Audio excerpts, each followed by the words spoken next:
আচ্ছা, আপনি এখন বসেন তো গড়ি নিয়া, আর সূরা ইখলাস পড়তে থাকেন টানা 2 ঘন্টা। দেখেন তো কয়বার পড়া হয়।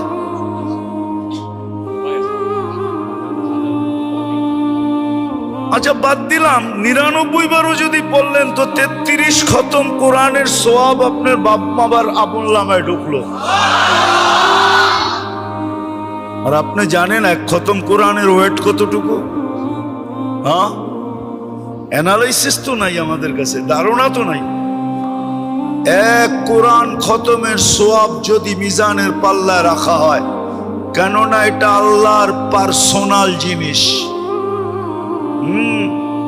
পার্সোনালিটি একটা বিষয় আছে, আল্লাহর পার্সোনাল জিনিস কালাম, এটা যদি 1 পাল্লায় রাখা হয়, সমগ্র জগত যদি 10 গুণ বানায় আরেক পাল্লায় রাখা হয়, তারপরও কোরআনের ওয়েট পর্যন্ত হবে না।